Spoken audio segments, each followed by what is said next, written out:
por estarem aí com a gente, colaborando, compartilhando, divulgando as nossas atividades. Hoje é 27 de outubro de 2017. Lembrando que semana passada a gente teve um programa bem bacana, que tratou de divisões das esquerdas, especificamente com representantes do movimento estudantil, que falaram um pouco sobre o panorama da UERJ, o panorama nacional que a gente está vivendo. E hoje, com muita satisfação, a gente está aqui para falar sobre a questão das demarcações de territórios indígenas no Brasil, né? Então, contando aqui com a presença dos nossos convidados, a gente agradece e saúda a presença de vocês. A gente está aqui com o Anapuaca Tupinambá, que faz parte da Rádio Iandê, né, que tem trabalhado com divulgações da temática indígena por plataformas digitais, né, youtuber. A gente está com o Denilson Baniwa também, que também pertencente à Rádio Iandê, que também tem trabalhado com esse tema, discutindo, e ele estava até ensinando várias coisas aqui para a gente. Já vimos que temos várias coisas aqui para trocar sobre internet e meios digitais, e também contando aqui com a presença e agradecendo ao Zé Guajajara, que atualmente leciona aqui na UERJ, no 11º andar, e também é professor do Colégio Pedro II. Tá? Então, agradecendo aí a presença de vocês por estarem aqui com a gente, e hoje a gente pode conversar um pouco mais. Eu já fiz essa breve apresentação de vocês, né? Eu fiz a minha apresentação, mas eu sei que vocês têm outras apresentações para fazerem também. Então, umas palavras iniciais aí para vocês se apresentarem para as pessoas que estão nos assistindo, tá? Então, passa aqui primeiro para a Anapuaca. Olá, boa tarde a todos. É um prazer estar aqui com vocês. Com certeza o bate-papo vai ser muito interessante. Falar de demarcação de terras indígenas. Ele está além da terra, né? Está além de Brasília, mas sim está interno aos povos indígenas e aos não indígenas, porque a Constituição ela fala muito sobre isso, e a gente sabe que de alguma forma não vem sendo respeitado, né? Nunca foi respeitado, na verdade. Então é além da Constituição. Então daqui a pouco a gente vai falar sobre essas possibilidades e como a comunicação ela pode ser utilizada, como ela não foi utilizada e como ela é muito utilizada para que isso não aconteça. Olá, amigos. Eu sou o Denilson, do povo Baniwa. Eu sou lá do Rio Negro, Amazonas. Estou aqui para conversar com vocês um pouco sobre esse tema. Eu faço parte da Rádio Iandê, sou artista visual, designer, e nosso trabalho em comunicação, além dessa comunicação digital, se baseia também na comunicação artística. Então vamos conversar sobre essa terra que tem a ver não só como um pedaço de terra, né? Como as pessoas costumam falar, que tem muita terra para pouco índio, mas não se trata apenas de um pedaço de solo, mas se trata de uma questão de identidade cultural, de uma identidade ligada ao planeta Terra, não só um pedacinho de terra como reivindicação.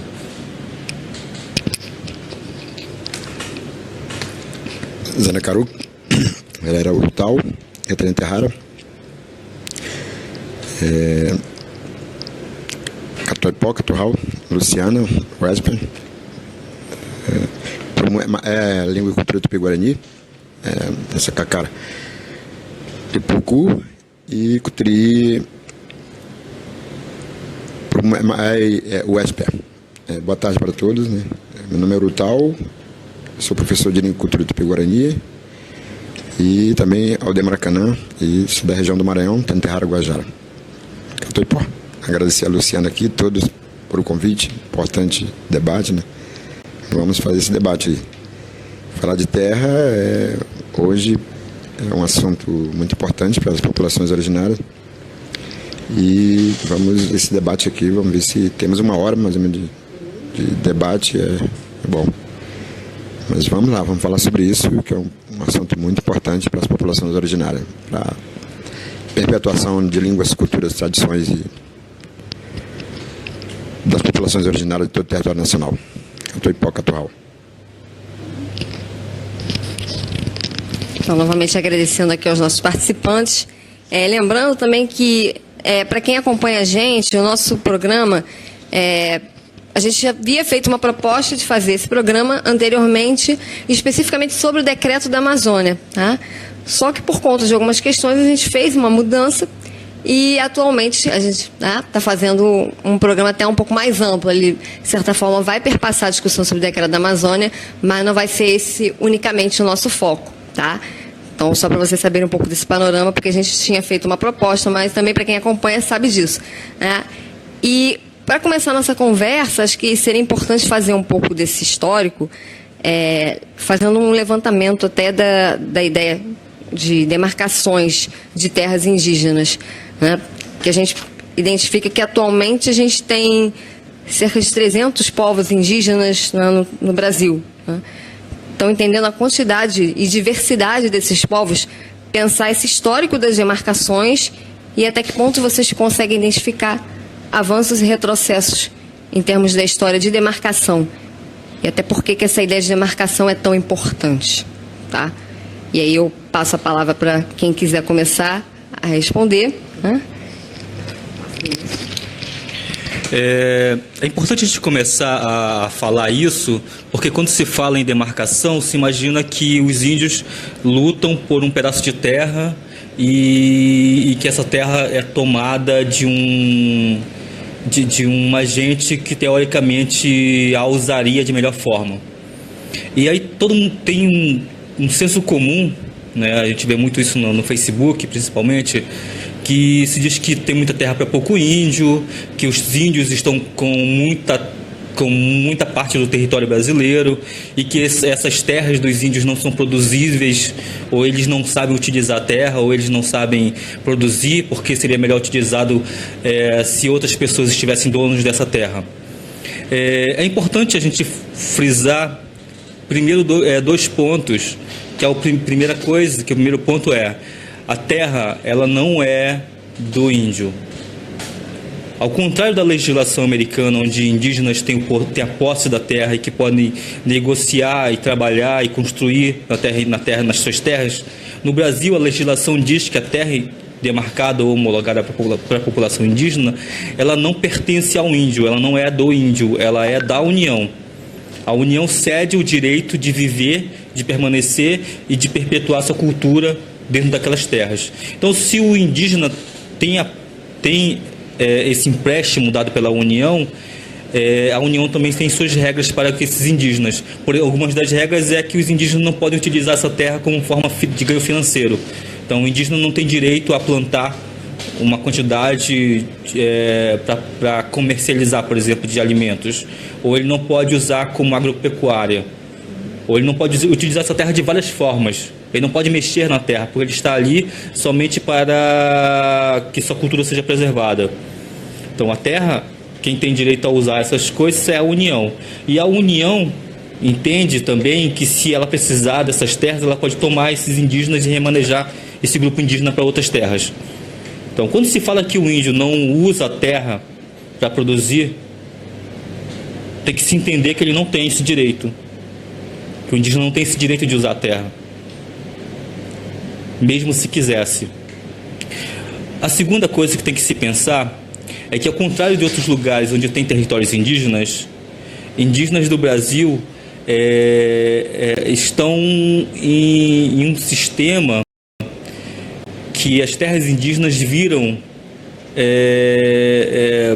zoológicos humanos, onde não podem fazer nada, não podem gerenciar seu território, não são gestores dos seus territórios e são submetidos a políticas públicas do governo. E essas políticas públicas, que deveriam assegurar a permanência cultural, inclusive, de populações indígenas, está sendo sucateado todos os dias. Então, a FUNAI tem sua verba cortada, seu contingente que trabalha em terras indígenas são submetidos a situações que os impede de exercer suas funções. O IBAMA, que também está junto na questão, né, inclusive de natureza e de preservação da natureza, fica impedido de atuar por conta de cortes de verba, assim como a UERJ está sendo pressionada e enforcada pela falta de verba que é disponibilizada para a sua atuação. Esses órgãos que deveriam estar atuando e ajudando esses indígenas a manter sua cultura, a manter o seu modo de vida, não conseguem por conta desse tipo de coisa, né? De que o governo, principalmente o governo atual, sufoca estes servidores públicos e eles não conseguem trabalhar do modo que deveriam trabalhar. Então são esses dois pontos. A terra não é do índio, ela é cedida ao índio, o índio não pode usar ela da forma como gostaria, para sua sobrevivência, inclusive. E os órgãos que têm a função de fazer isso não podem fazer porque não têm condições de ser feito. Não porque eles não têm boa vontade, mas porque não tem condições mesmo. O governo os aprisiona. É só ver que governo é esse que nós temos, né?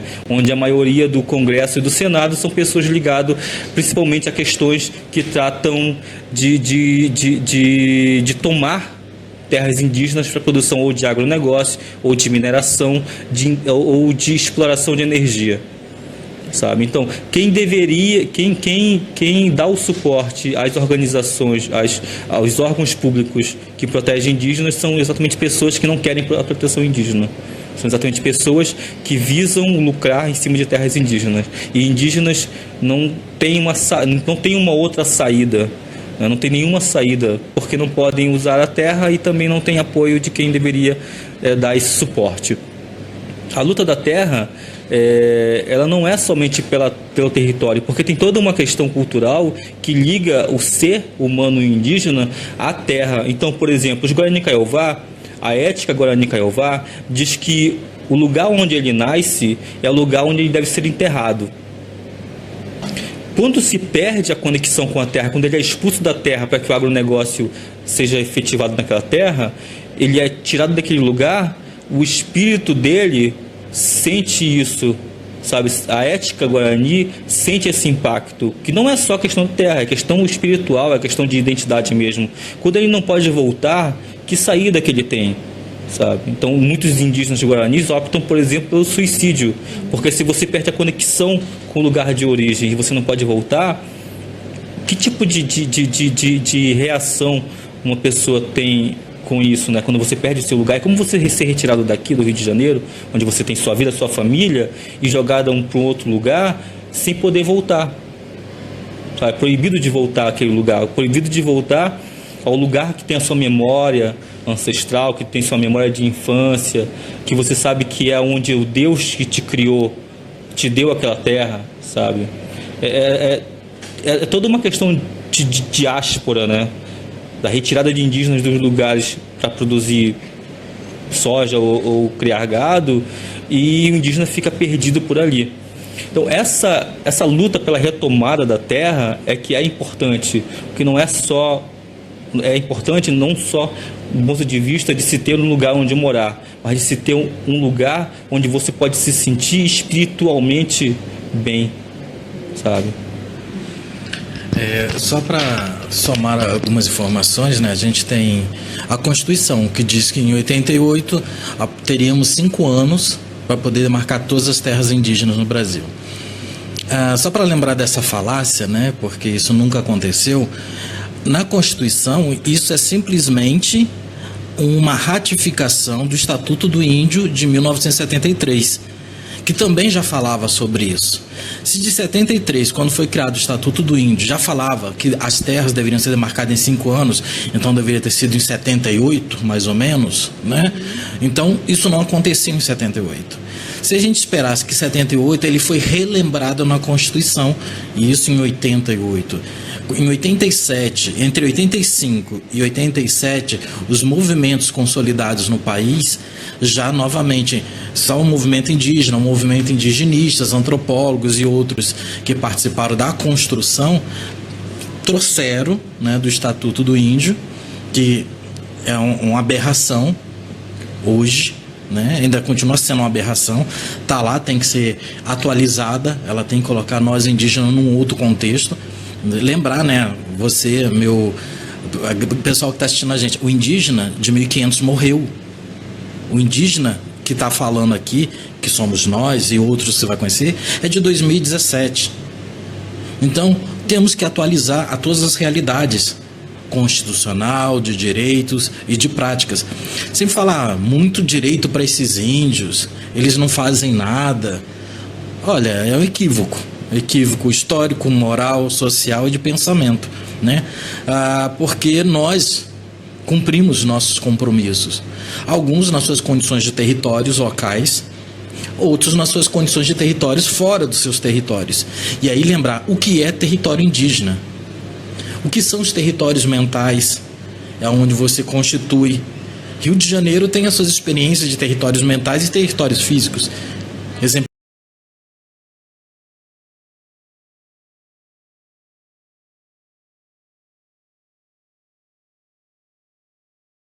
a aldeia Maracanã, cada um tem seus territórios. Eu tenho meu território Tupinambá, é onde eu estou. Meu território Pataxó-Ranrã é onde eu estou. E quando eu falo desses territórios, é como a gente está o tempo todo buscando lutar e garantir isso.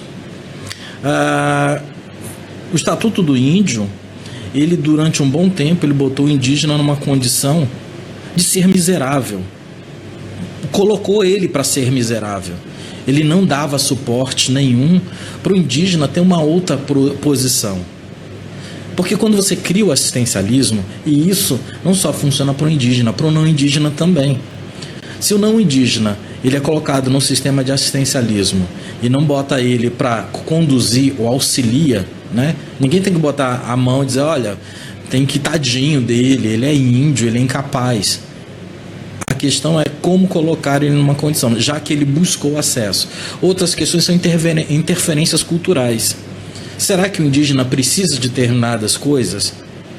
Quantas vezes eu lidei diretamente com indígenas, outros parentes, e eu vi que eles não tinham necessidade de algumas ações minhas diretas que lidam com tecnologia e comunicação. E não sou eu que vou interferir, porque eu não quero interferir em algo que eles não querem.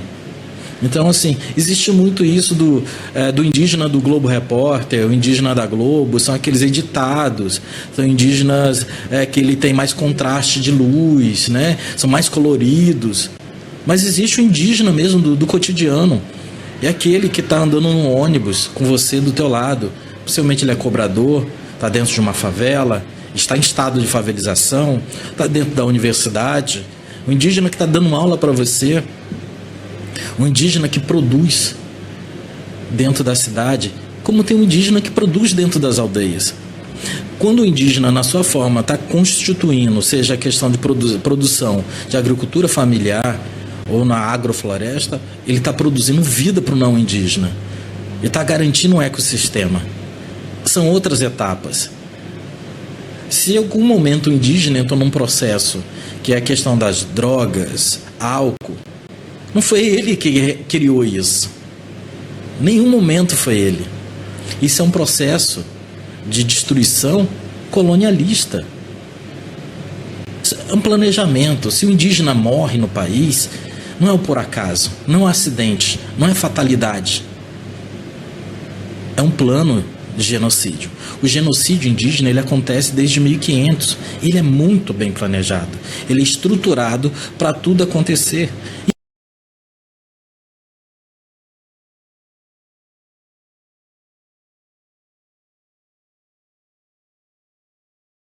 Em todas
como isso funciona?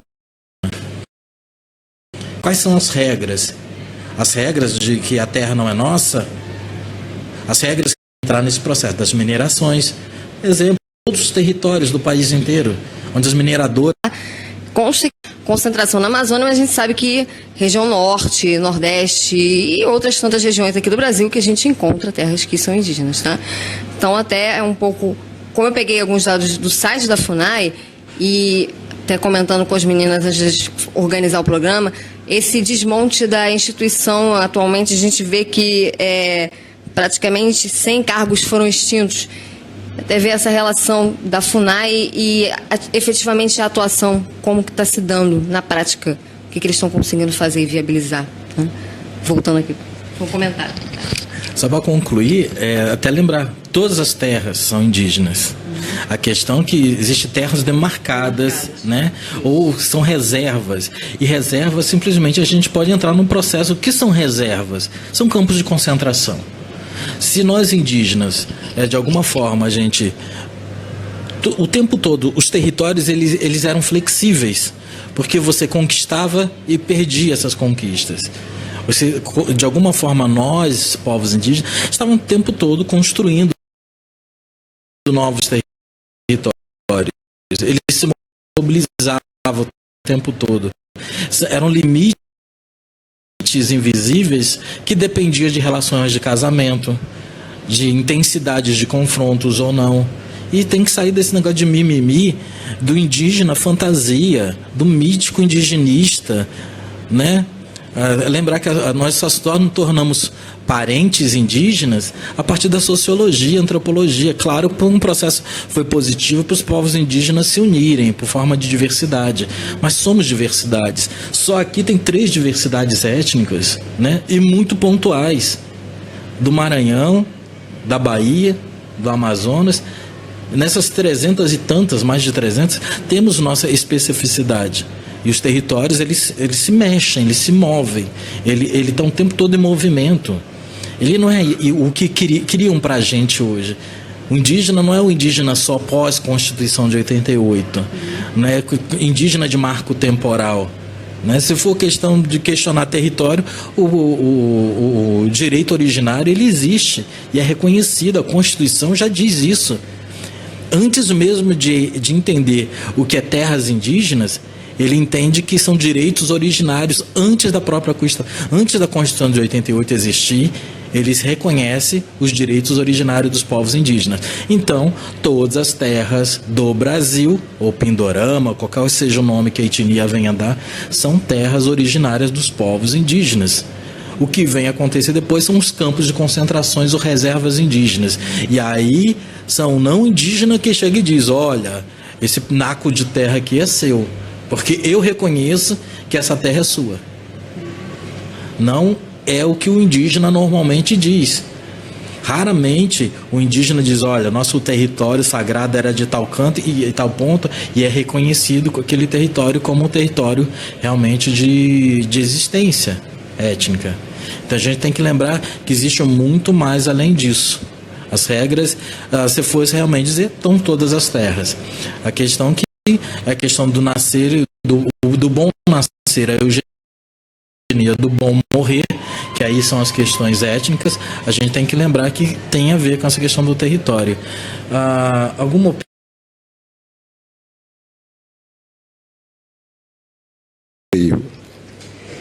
e o Pataxó, mas é tanta coisa para falar, né, que eu vou voltar um pouco já na academia, né, no Rio de Janeiro, estudando, e tenho falado para vários parentes entender essa situação de como o velho mundo europeu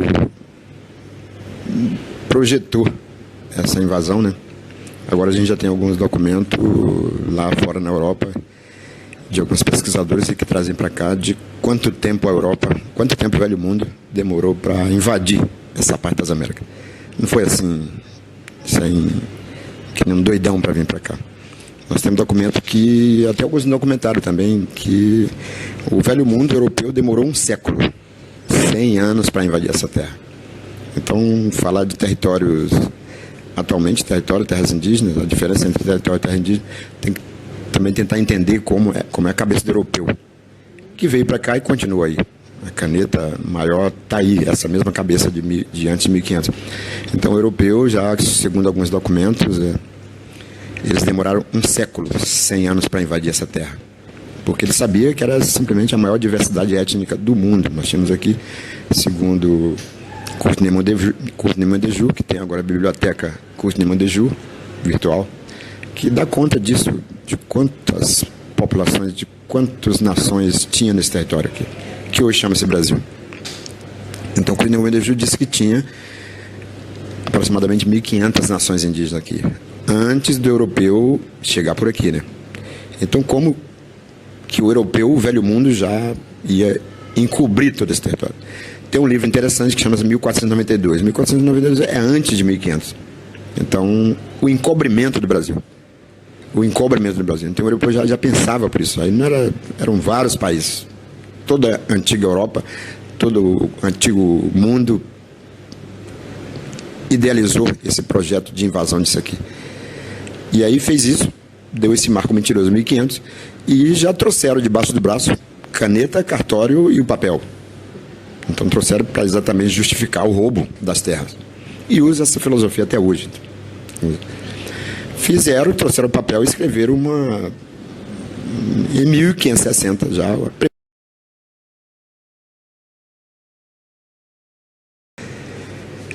O projeto de como invadir essa terra é usado. A primeira lei do índio, por exemplo.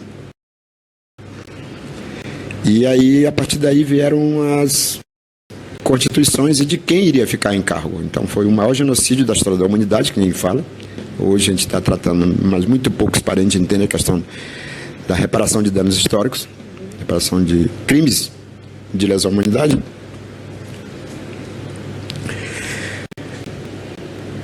Então, a questão indígena passou, segundo o nosso advogado, que é Guajajara, o Aron Guajajara, fez algumas pesquisas já na aldeia Maracanã e já levantamos aí de quem era a competência de lidar com a questão indígena. Então, a questão indígena foi passada desde que se criou a República, a velha República, aí saiu de Império para República, colônia para Império, depois República, ou até Império mesmo, a questão indígena passou por vários ministérios. O primeiro deles foi o Ministério da Guerra, entendeu? Então, para controlar a questão indígena, controlar seria coisa de guerra mesmo, coisa de guerra. Na virada do século, já aqui no Maracanã, nós reunimos essa documentação e que estava aqui no antigo Museu do Índio e que era o primeiro serviço de proteção ao índio aqui, onde nós estamos agora. Então, só entender esse território é vir para cá e vasculhar essa documentação, né? Que isso, a maioria está escrito no papel, porque era entregue à igreja. Logo no início do Império, a questão indígena era entregue à igreja. A cultura dominante era dona dos indígenas aqui, portanto fazia o que queria. Depois passou para o Império, depois passou para a questão da República, entendeu? E aí vem piorando sempre. Nós pesquisamos a penúltima Constituição Federal, que tratava especificamente da questão indígena, e nós éramos ainda tido os nossos territórios, que é diferente, terra e território. O europeu trata de terra, porque terra você pode vender, trocar, dar, fazer qualquer coisa. Território não, território é imemorial, território é inconsciente.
Nós voltamos aqui, tá? Para quem está acompanhando a gente. Vocês sabem, né? O nosso equipamento é tão maravilhoso que às vezes faz isso só para deixar a gente com mais, né, emoção, suspense. Então, voltando aqui com o Guajajara, que estava comentando com a gente a diferença de terra e território, que na verdade para a gente é uma confusão tremenda. A gente trata como se fosse a mesma coisa e, como vocês mesmos estão colocando, tem distinções bem específicas e bem claras para a gente pensar a questão de como os indígenas, né, se relacionam com o território. O Guajajara pode retomar, por favor? Então, pensando alguns documentos que nós pesquisamos e segundo o próprio nosso advogado, a Constituição Federal do Brasil é a Constituição mais moderna do mundo no papel, só no papel. As maiores atrocidades do mundo vêm acontecendo aqui, só que ninguém divulga. E então, já na penúltima Constituição Federal, nós perdemos o direito da ancestralidade nas terras, da ancestralidade, porque nós apenas chegaríamos numa terra e dizia, essa terra pertence ao meu avô, pertence a Cauré. Cauré passou por essa terra, que estou falando nesse momento do Maranhão. Cauré passou nessa terra. Então, o inconsciente coletivo tenta errar, se Cauré passou nessa terra, é uma terra ancestral. Então, na Constituição de 88, nós perdemos essa condição e para apenas tradicional. Terra tradicional é que o Congresso Nacional, o poder da caneta, disse que não, esses índios estão tentando retomar essas terras e eles já perderam todas as suas terras. Nós colocamos no papel aí que a terra não é dele, e não é. Nós somos da terra, nós pertencemos à terra, mas a terra não é nossa. O território, sim, o território inconsciente coletivo é nosso, porque é inconsciente, é imemorial. Então, já na Constituição de 88, nós perdemos a questão da ancestralidade das terras. Passamos apenas para a questão de tradicionalidade. Ou seja, na tradicionalidade você não pode mais exigir nenhum indígena, nenhuma comunidade originária pode exigir aquela terra antes, digamos assim, que não estivesse antes de 88. Então, eles já demarcaram apenas a partir da Constituição de 88. Isso é claro, porque só a partir de ler a Constituição Federal, ver alguns artigos de como foi, e na luta de Raposa Serra do Sol, por exemplo, que vieram as condicionantes a partir daí e sustentaram essa questão da não territorialidade, da não ancestralidade, por exemplo, confirma isso aí, e quem vem confirmando isso tudo é a caneta maior. É a caneta maior.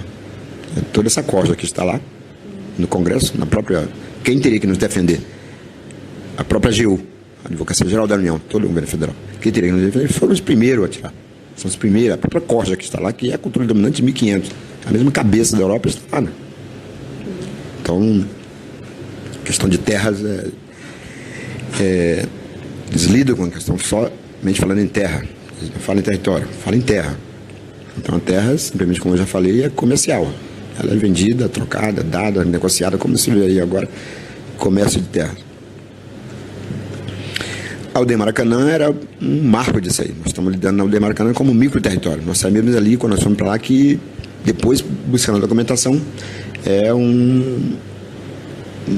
na virada do século XIX, digamos assim, eu não sei exatamente, mas na virada de 1909 para 1910, ali já era todo o governo federal, porque ainda era território, ainda era aqui Rio de Janeiro capital, ainda era Rio de Janeiro capital, Guanabara, e a questão era federal, porque a questão do Ministério da Agricultura saiu do Ministério da Guerra e passou para o Ministério da Agricultura a competência de lidar com os povos originários. Então, estou falando na virada de 1910 para 1909 para 1910. Aquele micro-território ali entregou para o Estado, logo quando foi para Brasília, a capital do Brasil, e o Estado fez o que quis ali. Mas ficou registrado, 11ª RGI, 14.300 metros, que era o que correspondia ao Ministério da Agricultura, a competência do Ministério da Agricultura. Já doado pelo Duque de Saxe, essas documentações, nós conseguimos levantar toda essa documentação daquele micro-território. Nós estamos chamando de um micro-território indígena, porque é de verdade um micro-território indígena. A terra indígena menor do Brasil, reconhecida pelo FUNAI, chama-se Jaraguá. Jaraguá em São Paulo. Jaraguá tem 1,8 hectare. 1,8 hectare. É a maior terra indígena reconhecida, menor terra indígena reconhecida no território nacional, fica em São Paulo, Jaraguá. E o Demaracanã, nós estamos vendo nisso também, isso aí, nós estamos falando em micro território, esses 14.300 metros quadrados. Então nós estamos ali. Nós estamos ali porque nós entendemos que nós pertencemos àquilo ali. É uma questão imemorial também. Não é o que falar, é uma questão que nós estamos ali porque nós reconhecemos, entendemos que aquele micro-território é nosso, nós pertencemos àquele micro-território. Então, essa questão aí de todos esses levantamentos aí, de dizer que o território, terras indígenas, é 13% do território nacional, como você falou, 11, alguma coisa, 13%, não é verdade, é mentira. É mentira. Então, sabe-se só que... Mas eles... A comunicação, a cultura dominante continua reafirmando, o índio tem 13% do território nacional, 13%, não é. As reservas semi-terrárias já são demarcadas já desde que o que Caiuré, antes de Caiuré, na nossa região, que são 11 reservas.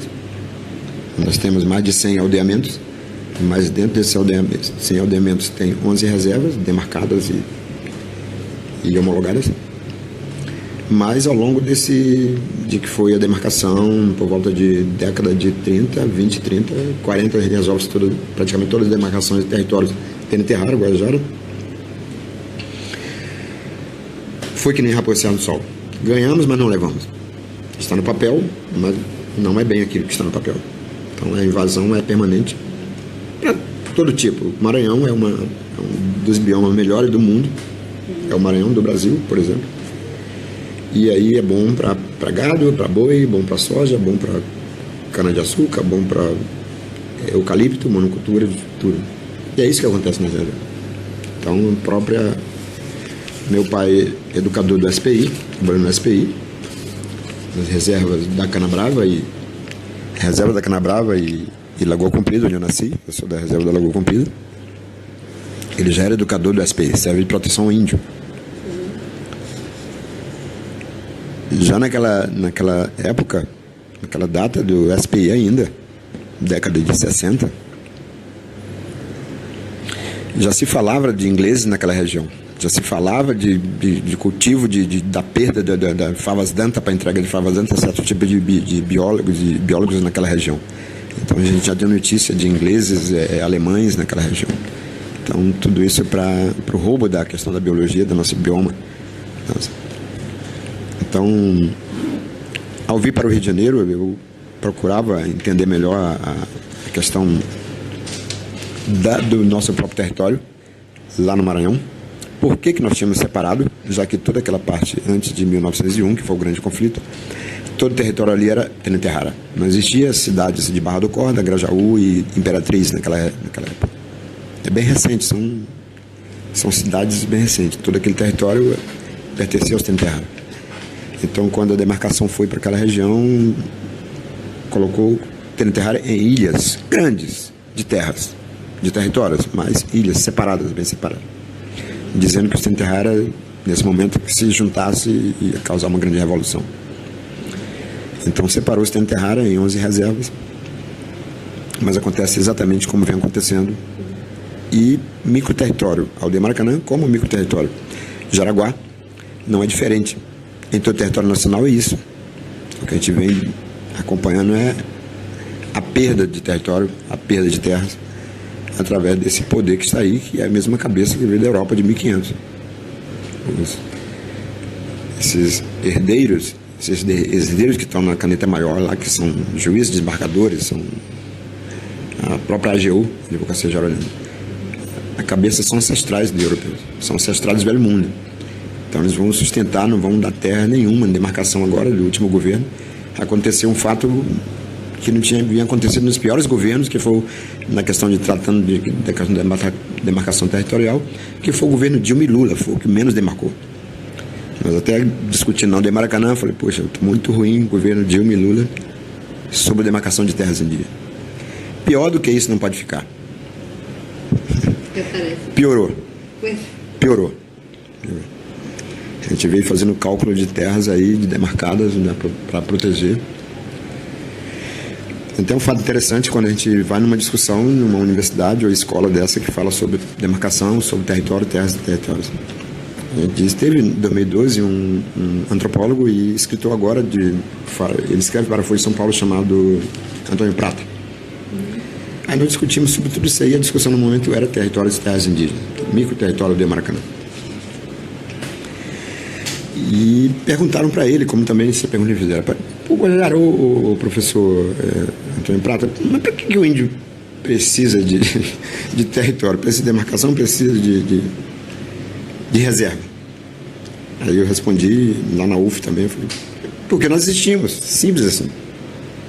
A cultura do Mandarim pensou que já tinha exterminado todos, no entanto, nós estamos aí, nós existimos. A gente precisa disso, que é para perpetuar línguas, costumes, tradições. Fora disso, não pode perpetuar. Agora, o Stênio Terrara fora da sua reserva, estudando, trabalhando de alguma forma, mas não corta o cordão umbilical. Eu estou aqui, mas meu cordão umbilical está enterrado lá. Mas como também outros parentes meu também, o Stênio Terrara já está enterrado o cordão umbilical aqui, já está enterrado os ossos, nós precisamos preservar os ossos. O europeu protege muito bem os ossos dele lá, ou que vieram para cá. Mas não deixa nós preservarmos o nosso. Nós temos um caso recente agora, que é o de a demarcação do território Tecorral, lá em Brasília, setor noroeste. Tem Guajajara lá, Santuário dos Pajés, e do lado tem o Tecorral. Por que Tecorral? Tecorral é diferente de aldeia, é diferente de aldeia. Um boiado aqui vai chamar de Tecoá. O Guarani Kaiowá, como falou o parente, vai chamar de Tecorrá. E o Guajajara vai chamar de Tecorral. Tecó é vida. E Rau é onde nós mantemos a nossa vida. E dali briga, faz a paz, e convive, nasce, morre. Ali enterra, tem osso ali. Isso é Tecorral. Diferente de aldeia. Então, a primeira coisa que nós enfrentamos lá em Brasília para determinar essa questão de Tecorral e a questão de micro-território, que é o de Brasília, não é tão micro, tão assim, mas é um pouco maior mais do que a aldeia Maracanã. É a questão do enterramento, por exemplo. A questão do enterramento. Quando o Estado dominante, a cultura dominante, não quer que os indígenas fiquem, se firme naquele território, ele não deixa nunca o indígena enterrar naquela terra os seus ossos. Em Brasília tem enterramento. Tecorral tem um enterramento ali, de crianças que já morreram, outros que já morreram e que foi enterrado ali. Então isso finca a memória, finca o inconsciente coletivo de enterrar. É o próprio enterramento dos seus ossos, nós tomamos conta. Bem recentemente, os Tenterrara enterravam seus entes queridos dentro de casa. Logo depois, num terreiro próximo, num quintal bem próximo. Então isso reafirma a questão do inconsciente coletivo Tenterrara, do que é um território para nós, na visão Tenterrara. Então, sim, aqui é muita coisa, né? Muita coisa para falar. Tem mais coisa. Então, para entender isso tudo, acho que também a academia ajuda um pouco. Não é bom, não, tem que ter muito mais. Mas imagina que desconstruir 500 anos... uma hora não é suficiente, porque desconstruir 517 anos em uma hora é impossível, né? A situação só chegou a esse panorama que temos hoje porque existiu séculos aí, né, de trabalho em cima dessa destruição do que é o indígena. Para complementar o que os dois falaram sobre as demarcações e por que tem mais demarcação na Amazônia do que no resto do Brasil, não é que no resto do Brasil não havia índios ou não havia territórios indígenas. É que na Amazônia havia menos resistência por parte de organismos, de sujeitos donos de terra, entre aspas, né, como é que fala lá no Nordeste, quem é dono das terras e que manda. Não, mas tem. Que é tipo um general, que é coronéis. Não existia uma força dos coronéis na Amazônia como existia em outros lugares do Brasil. Então na Amazônia houve uma resistência menor por parte desses coronéis. Por isso que a demarcação lá foi maior. Ironicamente, o presidente que mais demarcou terras indígenas foi o presidente Collor.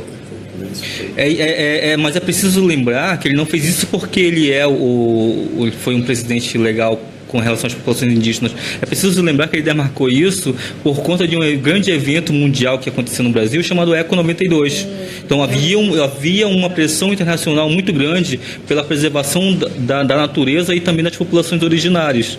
E ele também tinha um plano de política que era importante ele fazer essa mise-en-scène que chama, né? Toda essa encenação de que ele era um presidente bonzinho em relação à natureza e às populações indígenas, porque ele tinha um plano de governo que era muito ligado para fora do Brasil, né? Então, assim, ironicamente, ele é o presidente até hoje que mais demarcou terras indígenas, o presidente Collor. É preciso lembrar também que a gente fala muito, por exemplo, desses coronéis que mandam na terra, que inclusive participaram ativamente da ditadura militar. É preciso lembrar que essas pessoas não estão fora dos poderes ainda, porque nós temos que lembrar que existe ainda um político muito influente e muito famoso que foi presidente da ditadura militar, né? Um senhorzinho bigodudo. Ele pertenceu, ele foi ativo na ditadura militar e que ainda é ativo e influente dentro da política que nós temos hoje, sabe? Então, são coisas que não se construíram da noite para o dia, foram construídos diariamente por muito tempo e que nós não conseguimos desconstruir, né, de uma hora para outra, nem em uma hora de programa aqui, muito lindo. Interessante, assim, é um presidente que a literatura diz que ele é imortal, né? Um ex-presidente que diz que a literatura diz que ele é imortal.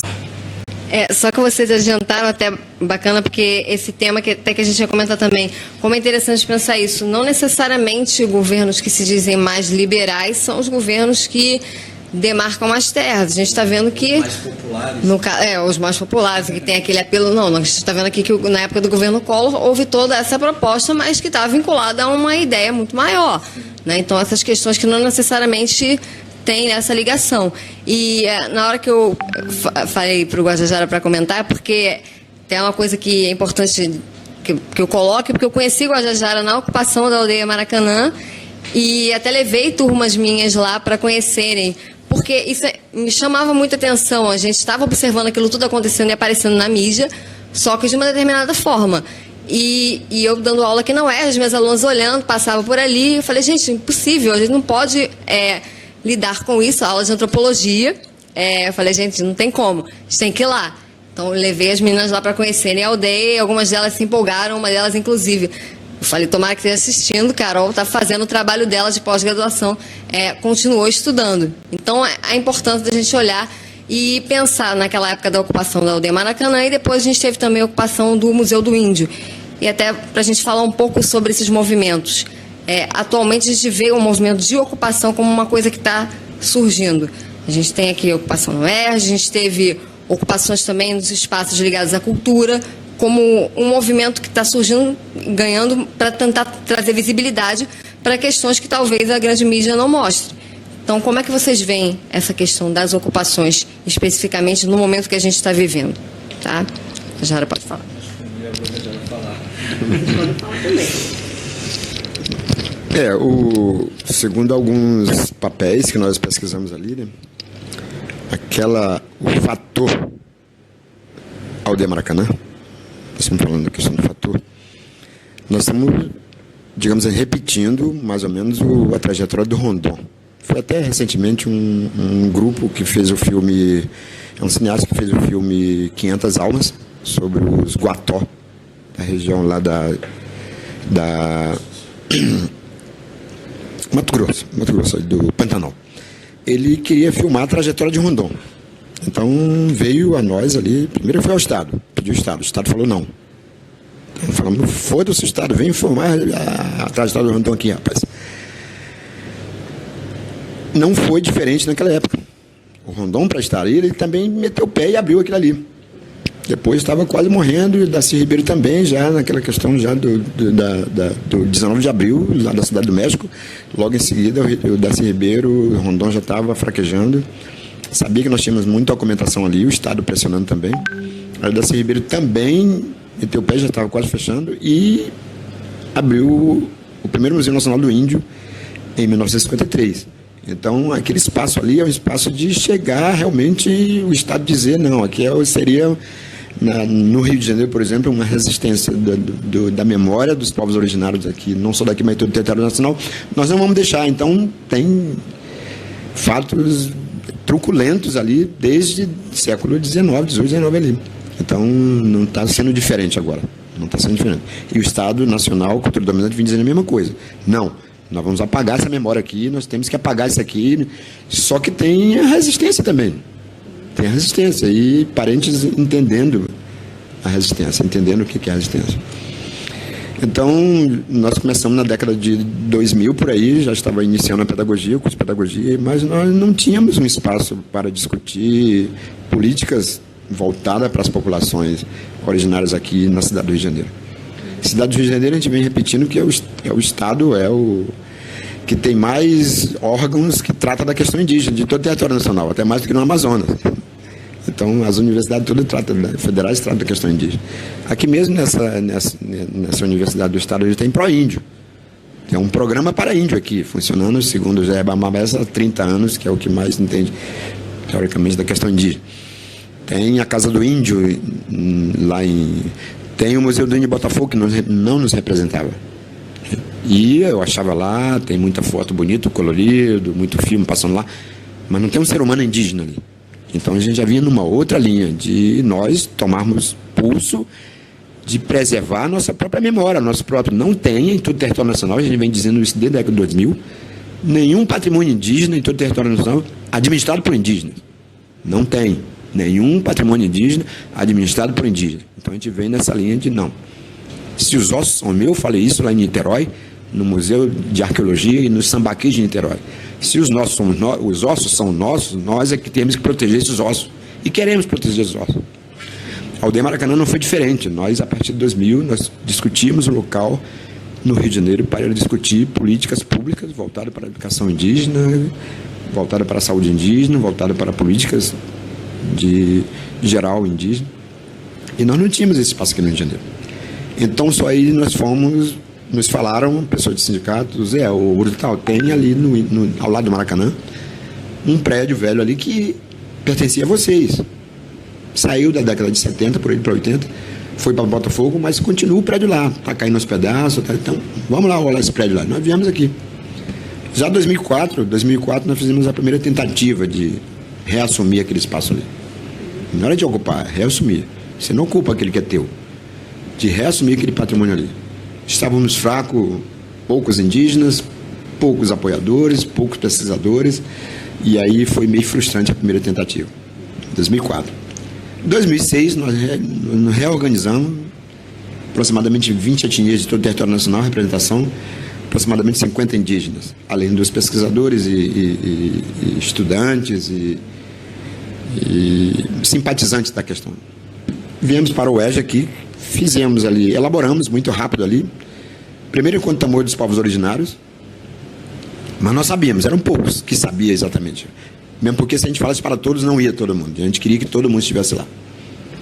E simbolicamente, saímos daqui, assumimos o prédio, ainda funcionava ali o Laboratório de Pesquisa de Sementes, um século de pesquisas ali, ligado ainda ao Ministério da Agricultura, Lanagro, Laboratório de Pesquisa de Sementes, ligado ao Ministério da Agricultura, que estava aos cuidados da CONAB, Companhia Nacional de Abastecimento, que era todos os órgãos ligados ao governo federal, que era a questão indígena, na virada do século XIX, já era aos cuidados do Ministério da Agricultura e Pecuária.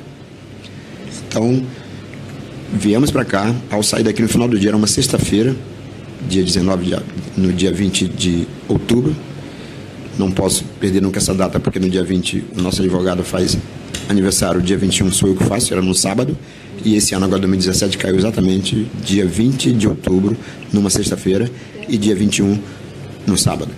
Sábado é meu aniversário de outubro. Então, nós entramos ali para não sair mais. Entramos ali porque a gente tinha esse inconsciente coletivo de que aquele microterritório nos pertencia. E esse pensamento de pertencimento é que nos mantém até agora ali. Quem chega ali não tem essa sensação de permanência, de pertencimento, não fica ali. Não fica porque é cruel. Nós temos uma situação que é uma situação espiritual ali. Espiritual e de pertencimento nosso aquilo ali. Porque se não for, não fica. Passa por ali. Apenas passa por ali. E não é passar. No inconsciente tem terra, não tem esse negócio de passar, não. Se não espera 2016...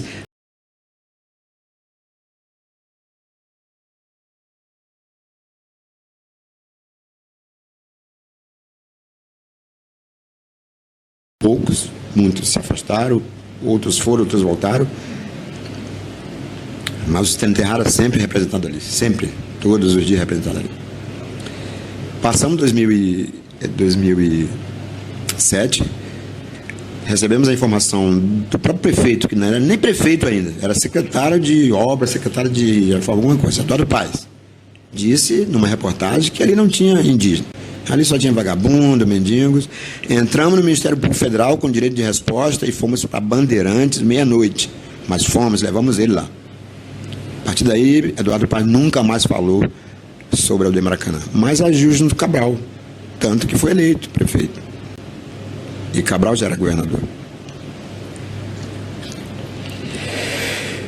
Então... Esse nome Cabral é um problema, né? É um problema sério. Problema seríssimo, problema sério. Não só o Cabral, mas o 1500. Não se persegue. O 1500 não persegue. Cabral também. Tanto que quando nós entramos numa sexta-feira, num sábado de manhã, foi convocado o ministro da Agricultura, porque era de competência do Ministério da Agricultura que estava em Brasília. E ele sobrevoou aqui e disse por telefone, a guarda que estava ali, que tinha guarda armado, disse, olha, coloque esses índios que vai...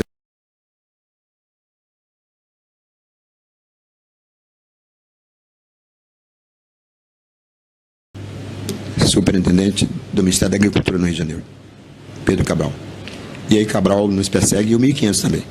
Tanto que depois de toda a reviravolta queriam demarcar ali aquele só o que é o prédio, e o prédio corresponde ao total de 1.500 metros quadrados. Só o prédio. E não, nós tínhamos certeza que aquele não era só o prédio.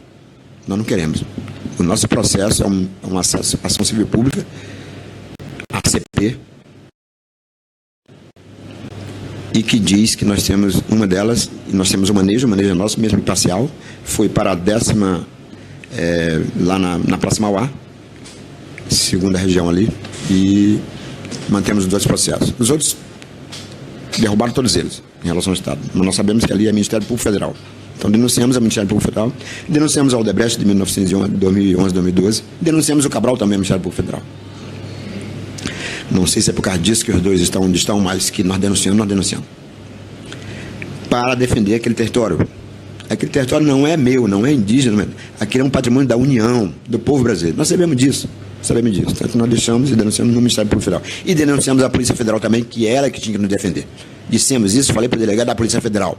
Vocês tinham aqui para nos proteger, porra, porque você, a competência era do Ministério Público Federal e vocês tinham que nos defender. E não defenderam, porra. Deixaram fazer o que fizeram com a gente aqui. Então, mas continua os 2 processos. Tanto que nós vamos perturbar o juiz lá também. E eu tenho o entendimento de quando falaram aí, até o próprio parente ali, não vamos falar o nome daquele presidente. Não, é Sarney, Zé Sarney. É safado, filho da puta, Sarney mesmo. E o juiz daqui é o desembargador que nos tirou dali e deu para o Estado. O nome dele é Marcos Abram, safado, e é professor da UERJ. Eu xinguei ele no Ministério Público Federal. Por que não me prendeu? Eu fui preso 5 vezes, 2013. Ele não me prendeu por um simples problema que ele não podia agravar mais do que eu já estava gravado. Então não tem mais negócio, Guajajara, isso é antiético. Não fala nome, não. 500 anos de antiético. O que é antiético para mim? O que é antiético para o Terrara? O que é antiético para o europeu? Então o safado deu a emissão de posse para o Estado naquele 22 de março de 2013. E nós estávamos... Ele sabia que eu não ia arredar o pé dele, ele sabia que a resistência não ia arredar o pé dali. E ele sabia que tinha parentes também que... Mas isso é outra história. Então, aquele microterritório, se não tiver a sensação de pertencimento, que aquilo nos pertence, não fica, porque é cruel. É cruel. Então, quem mantém aquele prédio, que é simbólico prédio, nós estamos falando de terra, nós estamos falando de imóvel, no processo não fala de prédio. O prédio é uma consequência dentro do território, microterritório de 14.300 metros. Nosso processo fala de imóvel, 14.300 metros. Já perdemos um pouco ali, que foi a escada caracol que montaram, e a parte da frente que calçaram tudo ali.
Que a gente tem para resumir uma história que é tão longa. A gente está falando de Brasil e de grupos que são até hoje passam por uma série de situações super complexas, controversas e complicadas, que somos todos nós, tá? A gente reconhecer as nossas origens e reconhecer a nossa história, acho muito importante. O Guajajara estava comentando, e acho que isso é uma fala que tem permeado um pouco a fala de vocês também. Isso me marcou muito, a questão do território e o lugar onde eu nasci é o lugar onde eu também quero morrer. Vou morrer lá onde eu nasci. Isso, para mim, na minha cabeça, isso nunca soou muito, eu nunca tinha me tocado tanto disso, acho que porque a nossa cabeça, a gente até escola mesmo, a gente vai se formando a partir de uma lógica que não tem tanto essa coisa de valorizar as origens, a gente tem, mas talvez vá perdendo um pouco. E acho tão bonito essa fala, né, de você reconhecer a sua origem, honrar e está valorizando ao longo da sua trajetória. E comentando, até voltando à conversa que a gente estava tendo, para avançar um pouco mais, porque é uma coisa que a gente está vendo desse processo do governo atual, de tentativas de cada vez mais espremer os territórios que já estão reconhecidos. Então, como a gente tem como exemplo o decreto da Amazônia, que seria o tema que a gente iria comentar, mas o decreto como algo que estava se tentando passar, mas que acabou recuando. E como que a gente está vendo atualmente esse movimento de influência muito grande da bancada ruralista, que talvez nem na ditadura a gente tivesse esse movimento tão grande, né? Então, esses grupos todos querendo dar pitacos em questões que talvez não lhes dissessem tanto respeito. Então, assim, só para a gente retomar essa conversa, tendo esse tema como pano de fundo, tá? E aí, se vocês quiserem... Assim, a gente vê uma atuação bem grande da bancada ruralista, da bancada evangélica, e a gente tende a imaginar que isso é um fenômeno muito atual, né? Que essa força já é muito grande agora. O Brasil tem um histórico com a igreja, né? Já aí desde o início. O problema agrário ele já vem desde o Império, quando se foi dado terras, né, quando o imperador deu terras aos que vinham como forma de premiação por estarem desbravando ou ajudando ao crescimento do Brasil. Então, essa história do arrendamento, assentamento, doação de terras, grilagem e igrejas no Brasil já é antiga. Por que está muito forte hoje? Porque só precisava de, assim, a única coisa que essas pessoas precisavam era de um governo fraco, de um governo golpista, de um governo falso, que não tem o apoio da população, que não tem o apoio de ninguém, que não tem um apoio nem de nada, para que essas pessoas pudessem crescer. Porque um governo desesperado por ser falso e por ser fraco, precisa de apoio de pessoas, né, do mesmo nível. E essa bancada ruralista, por ser muito forte e por ver a possibilidade de crescer em cima de um governo falso, de um governo fraco, foi aproveitado, porque eles são muito espertos. A bancada evangélica também é muito esperta e se aproveita desse governo que não é capaz de se autogovernar para colocar suas pautas. Daí surgem pautas como o marco temporal, como a redução das reservas naturais. A gente vê o caso da Amazônia, mas se você for olhar, o Código Florestal foi refeito, sabe? Eles estão ganhando, eles estão ganhando espaço, estão ganhando privilégios dentro da Constituição, dentro dessas novas leis, porque aproveitam essa fragilidade desse governo que é fraco, né? Que precisa se aliar, que precisa comprar pessoas para poder se manter no poder. O que não tinha antes disso. Porque assim, até tinha alguma coisa, mas o governo conseguia, né, se manter sem se expor tanto dessa maneira. Como esse governo inóbil, sei lá, falso mesmo, precisa se vender nesse nível sujo, né, nesse nível tão extremo de que precisa comprar pessoas para se manter no poder. A gente fala dessas coisas que aparecem na mídia, que a gente faz, né, assinaturas no Avaz para combater, mas tem várias coisas por baixo que estão minando vários direitos, não só indígenas, mas direitos quilombolas, direitos negros, direitos de populações de rua, que vivem em situação de rua, direitos de pessoas que vivem em situação de favela, né?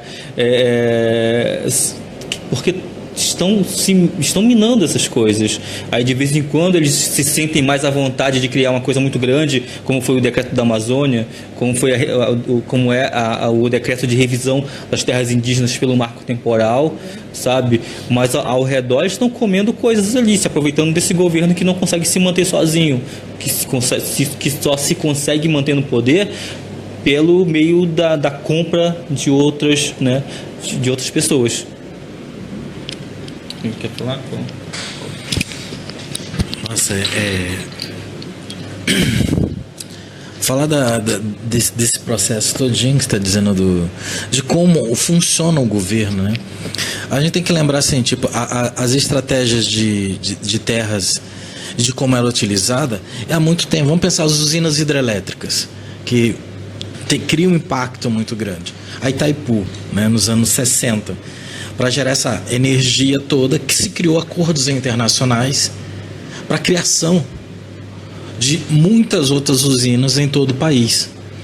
Se as pessoas que acham que Belo Monte é uma coisa de agora, vamos botar um exemplo de Belo Monte, são acordos da década de 60 de dinheiro pedido emprestado aos Estados Unidos, né? Um acordo financeiro do passado, só que em algum momento eles querem o dinheiro de volta.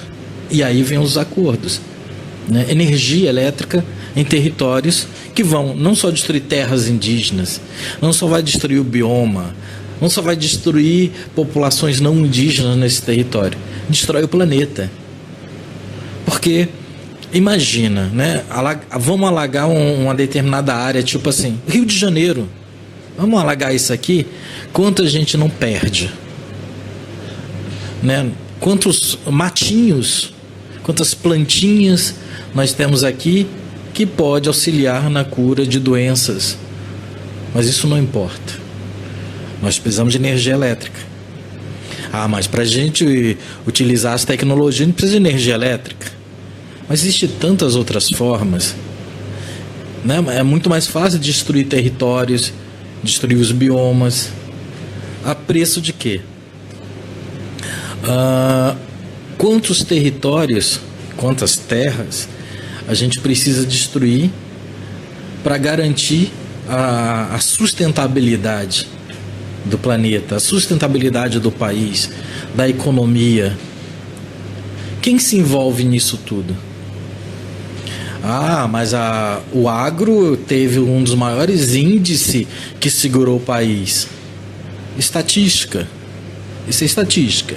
Números são manipuláveis. Nem tudo é pop. Nada é pop. O agro não é pop. esses envolvimentos, eu comecei na Hidro e vamos em vários caminhos, porque está tudo interligado, são empresas interligadas, são negócios interligados. Matopiba, um grande impacto. Quem vê o Acre acha assim, a maior parte das populações que não conhece o Acre pensa no Acre como um lugar florestal, verde. Não, é monocultura, é pasto. O país está todo sendo destruído. E os acordos políticos, partidários, de legendas sujas, né? Ficha limpa, não tem ninguém, que mudam o nome, né? Trocam de legendinha e acham que está mudando, são essas pessoas que estão nos destruindo. O genocídio indígena, ele está desde 1500, a gente resiste, não vão nos destruir? Não vão. A gente está aqui, a gente se renova, a gente se reconstitui, a gente é metamorfo. Lembrando, a gente é alien, a gente não é daqui. E quando eu falo alienígena, não falo só extraterrestre do planeta Terra. Nós somos extra do nosso próprio local. Somos tratados assim o tempo todo. Isso é resistência. E vamos resistir. Combater politicamente, né? Antemão, 2018 será um dos maiores anos que vamos ter mais indígenas dentro do processo político. Vamos brigar com as armas deles. Nos ensinaram, a gente agora vai usar as mesmas armas. Para garantir, sim, a terra, garantir, sim, o direito do território, garantir, sim, a vida dos nossos netos e bisnetos. Porque a vida dos nossos filhos a gente tem dúvida se consegue garantir. Mas vamos insistir para garantir a luta desse planeta. Mas, assim, brigando mesmo com os caras. Os caras estão lá, no Senado, na Câmara, no Planalto, no Supremo. Pode ter alguns que querem a qualidade de vida da população, sim, mas outros não. E alguns que querem a qualidade da população, em que acordos vão fazer para isso tudo acontecer? Como a gente pode confiar em deputados que fazem acordo de milhões? Como a gente pode confiar em deputados que pegam milhões para injetar no INCRA? Desde quando o deputado federal é órgão de financiamento, de investimento em instituição como o INCRA? O INCRA é a organização para ajudar, sim, o produtor pequeno no campo, pessoas que precisam desse espaço de terra. Eles não são agro, não. Eles não fazem parte dessa corja que se acha pop. E essas pessoas alimentam. Essa pessoa me alimenta. Essas pessoas que plantam mesmo. Eu não como soja. Raramente entra produto de soja na minha casa. Mas a empresa de televisão Dona Globo, que é uma das maiores marqueteiras e está ligada diretamente a todo esse setor, um setor de mídia, porque investe nisso. Ela investe em tudo que é aquilo que aparece. E também tem o ciclo publicitário, tem o ciclo do negócio. E ela vai defender por unhas e dentes.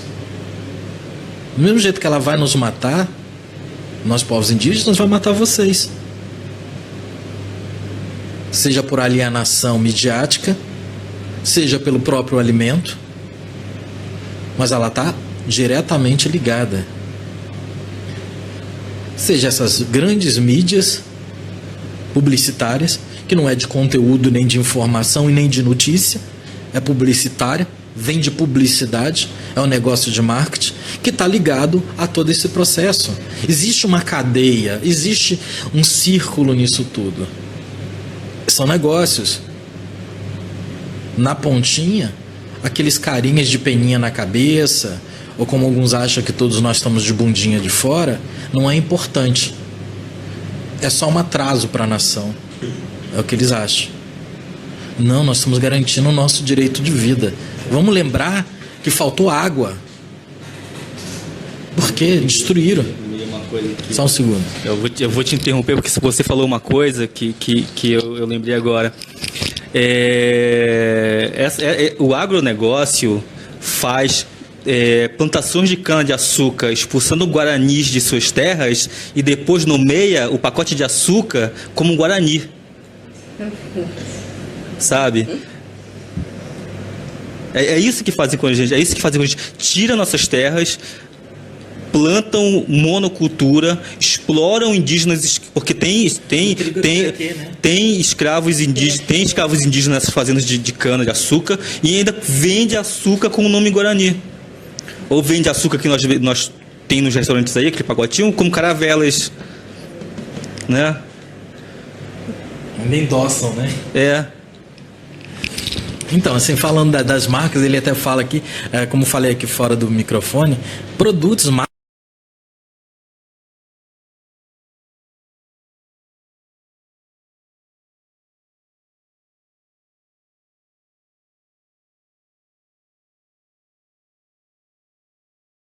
massas, Piraquê, né? Acabei de perder um patrocínio por conta disso.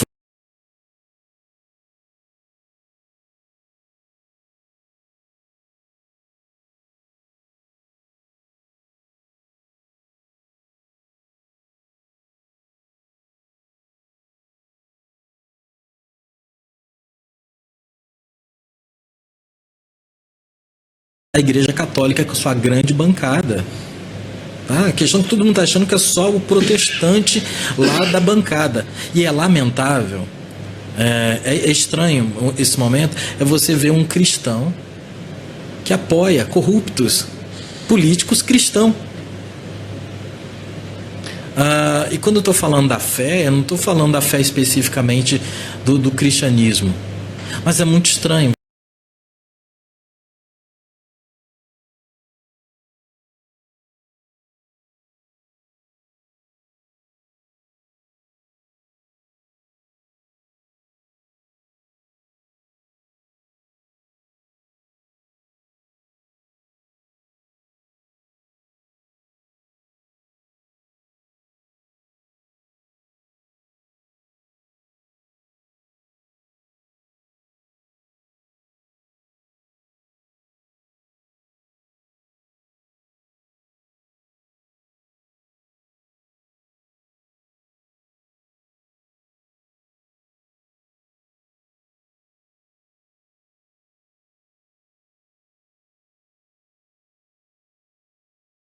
Porque para o governo nós somos microgrupos, nós somos grandes em quantidade, trazemos esse pseudo problema. Então a gente tem que se unir.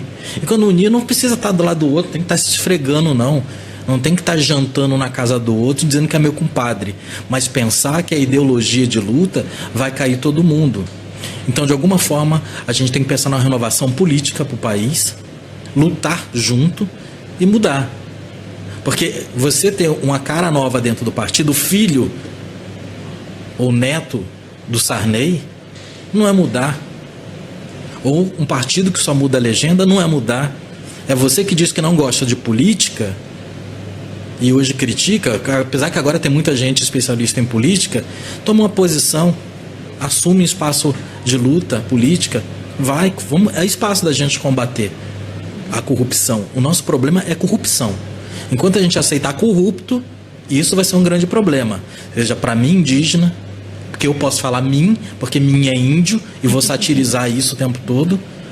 E para você, negro, negra, branco, branca, você de qualquer outra etnia, socialmente desprovido ou economicamente, o pobre. A gente tem que lutar nesse aspecto. Não aceitar a corrupção, nos posicionar politicamente. Quando eu falo politicamente, não é partidário, é não aceitar e ocupar nosso espaço político. Vamos renovar tudo isso. É um dos pontos de vista que eu acho que aí sim a gente começa a nos posicionar e agir politicamente. Isso é bastante importante. Aliás, talvez uma das grandes dificuldades que a gente tem hoje em dia é de pensar que somos muitos, temos nossas diferenças,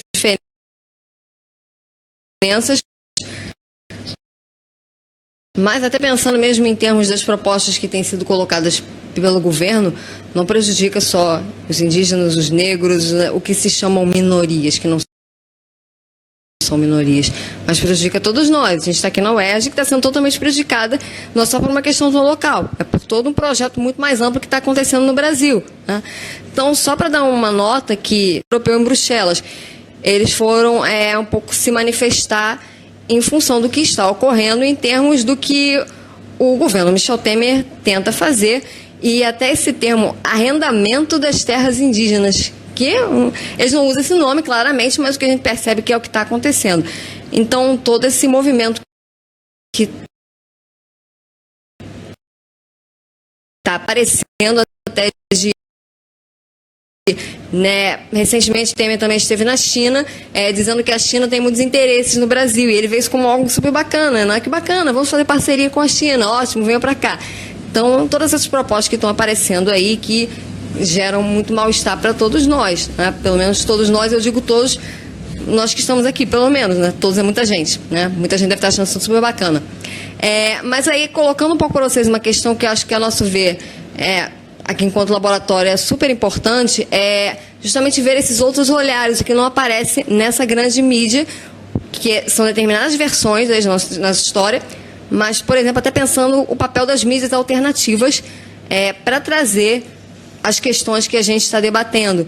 E acho que aí vocês podem falar um pouco, até Guajajara também, porque eu me lembro de uma coisa que chamou muita atenção, até quando os alunos foram visitar a aldeia, que o pessoal de lá estava super conectado.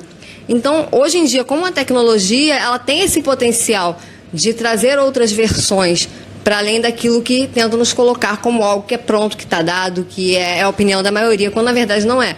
Tem muitas outras gentes pensando diferente. Então, como vocês todos estão conectados e a gente se conheceu assim, você poderia falar um pouco desse papel das mídias alternativas? Primeiro a gente tem que parar de falar mídia alternativa, tá? A gente tem que parar de se colocar como alguma coisa que está como que estivesse fora dos lugares e se assumir como uma mídia original, como a mídia oficial, a mídia de fato, porque quando a Rede Globo noticia um fato que acontece em Mato Grosso do Sul, ela está noticiando de fora. Quando a Rádio Yandê noticia alguma coisa que acontece no Mato Grosso, a mesma coisa que acontece no Mato Grosso do Sul, ela está noticiando de dentro. Então, ela é a original, ela é a oficial, é a versão original daquela coisa, não uma visão de fora. Quem vem de fora tem uma visão alternativa de onde acontece, ou das pessoas que fazem o fato, até na academia e tudo, mas a gente precisa rever esse tipo de coisa, porque a mídia de massa, ela não é a mídia oficial, a mídia, né? A mídia que deveria ser entendida como a que reverbera os fatos, ela tem que se ver como uma mídia alternativa de fato, enquanto nós que fazemos essa mídia de resistência como uma mídia oficial.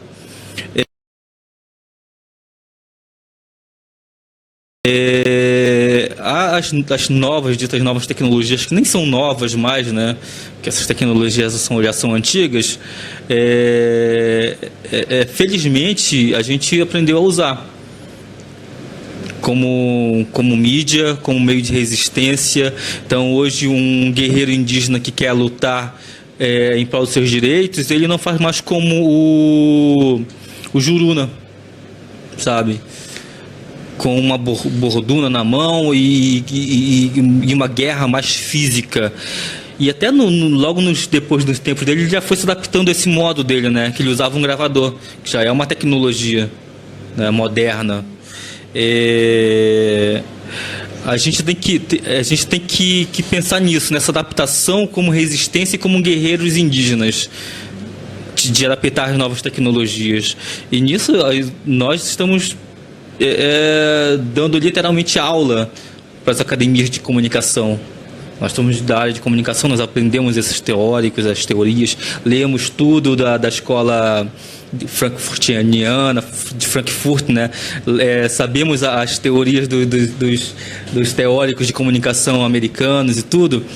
E E agora chegou a hora que é engraçado falar que nós estamos indo para as academias de comunicação ensinar como se faz comunicação.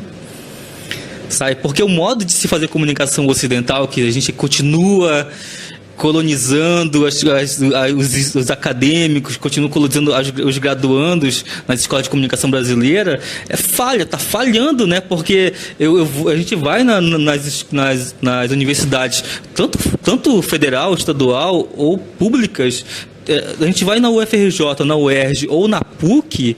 O sonho dos universitários em grande parte, é ser funcionários de grandes meios de comunicação.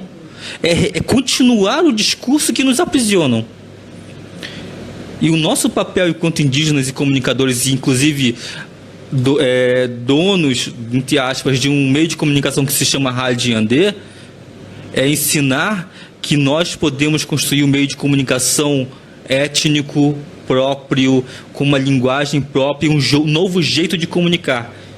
Quem sabe essa academia consiga repensar esses novos meios de comunicação que estão surgindo agora com nós indígenas, sabe? Quem sabe uma escola índia de comunicação, uma escola indígena de comunicação, sabe? De repensar, inclusive a aura. A Índia, você está falando da Ásia? Não, uma escola, uma escola originária brasileira, quem sabe, né? Não. Não seria mais um erro de direção, não, né? Né? A gente fala Índia para o pessoal entender, mas realmente são palavras que a gente precisa mudar, descolonizar, sabe? Mas quem sabe criar aí um jeito de pensar, né? Inclusive teórico, esses novos meios de comunicação que nós indígenas nos apropriamos e mudamos, indigenizamos, né, por assim dizer.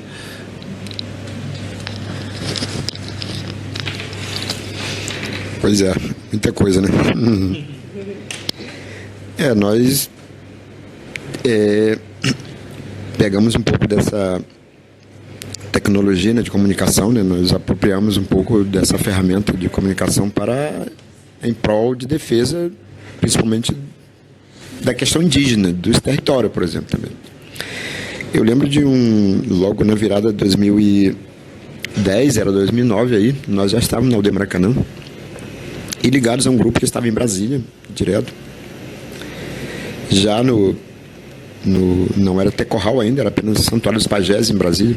Mas tinha um grupo de jovens, indígenas e não indígenas, da UNB, estudantes da UNB, diversas áreas do conhecimento, e já denunciavam o governo federal, naquele momento era o governo Dilma, e que já era uma pretensão de sucatear a FUNAI. Eles deram o nome de um decreto 7.056, assinado pelo governo Dilma. Na saída foi o presente de grego que a Dilma nos deu, na virada de 2009 para 2010, e que nós já estávamos acompanhando, um grupo em Brasília acompanhando o que era o decreto 7.056. O decreto 7.056 era exatamente a legalizar o sucateamento da FUNAI, dizendo que ia reformar a FUNAI, reformulação da FUNAI. O decreto 7.056 era reformulação da FUNAI.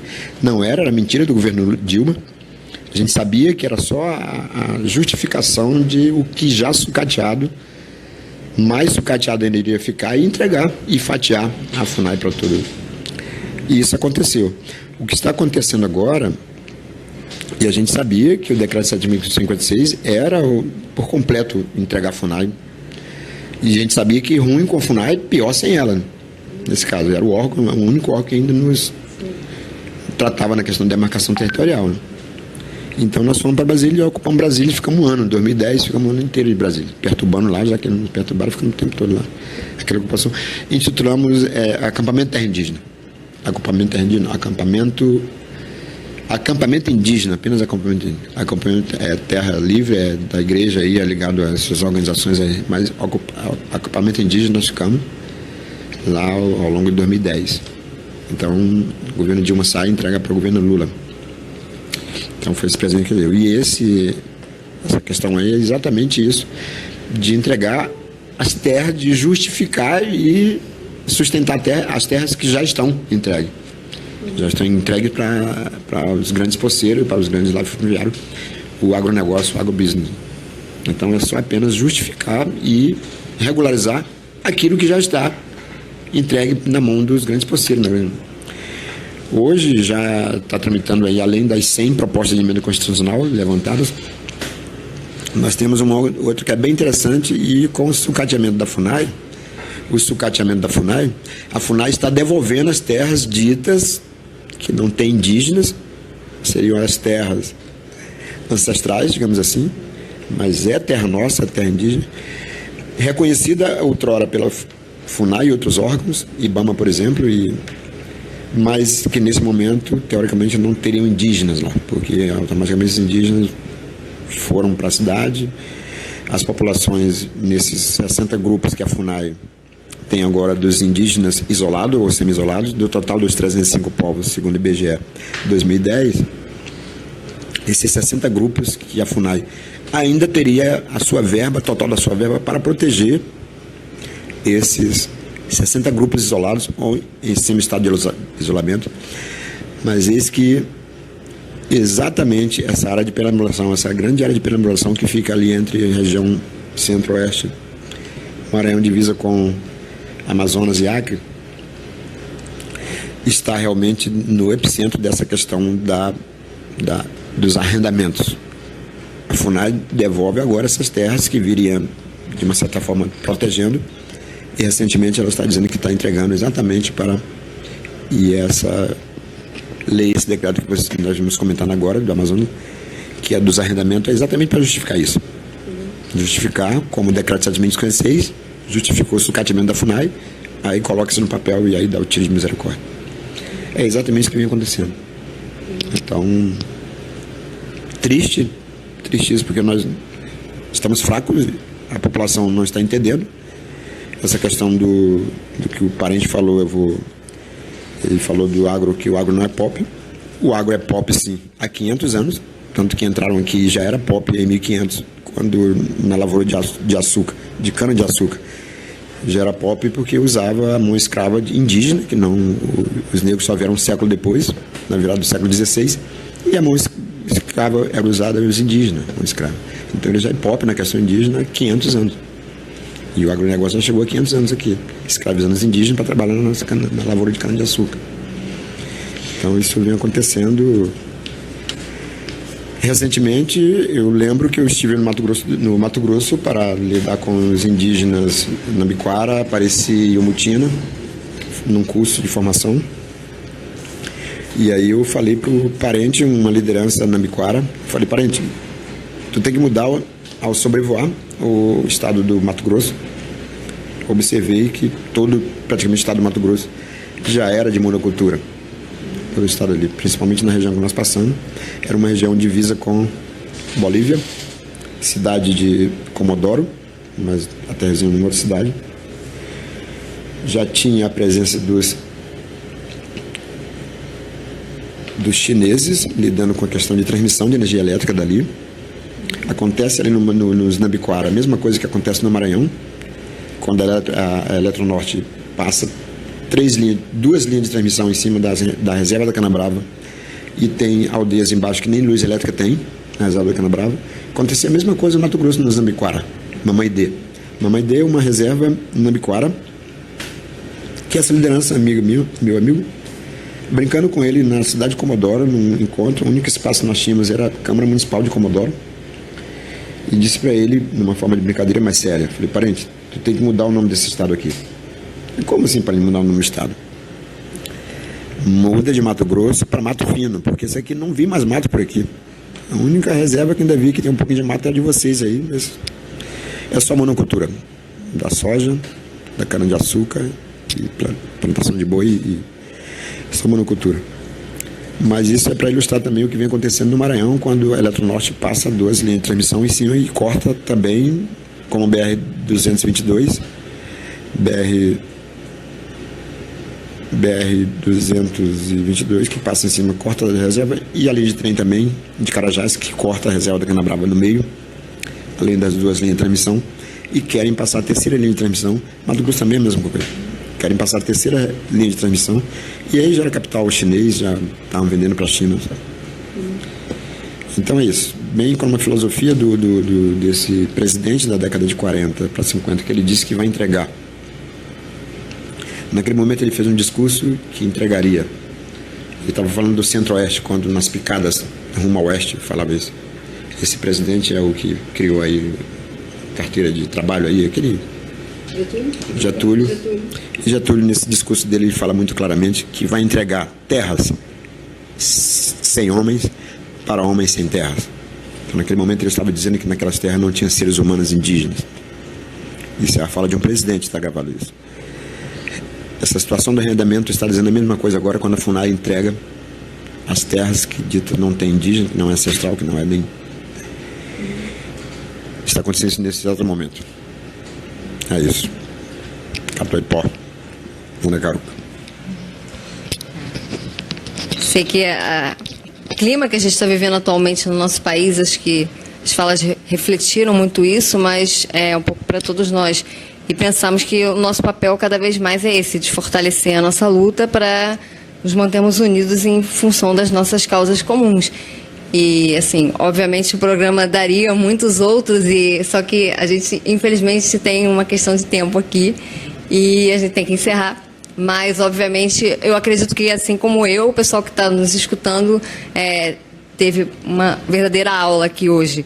E, como todas as aulas, a gente tem pontas para continuar pensando, continuar pesquisando e talvez ter mais atenção com essas coisas que são divulgadas para ver outros olhares e ficar mais atento. Eu passo aqui só para vocês poderem dar umas últimas palavras aí, despedindo um pouco do pessoal, tá? Para cada um de vocês.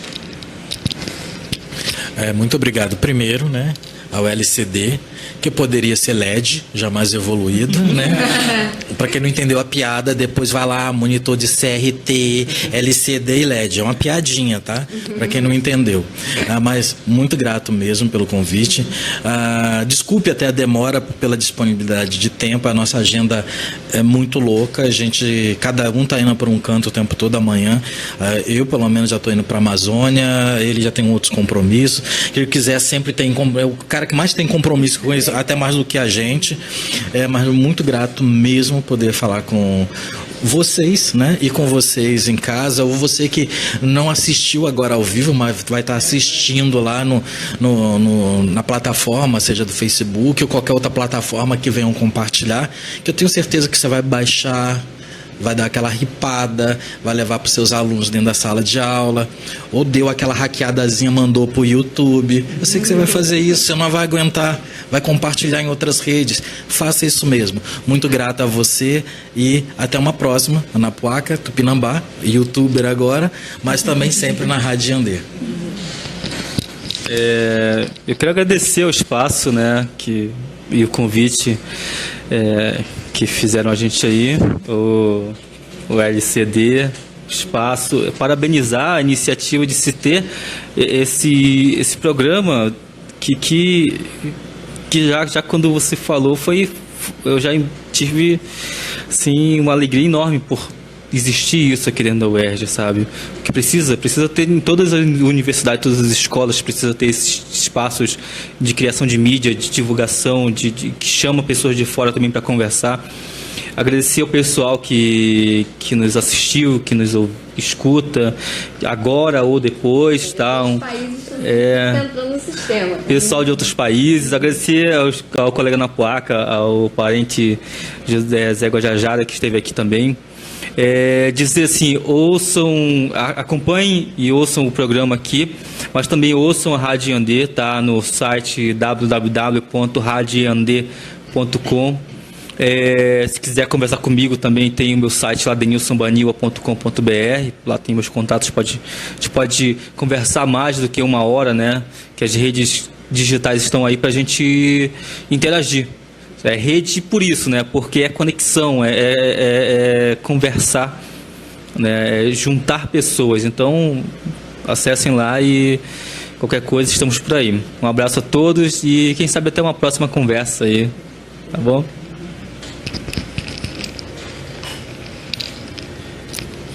Catuipó, quero até a ICEL, o ESPE, né?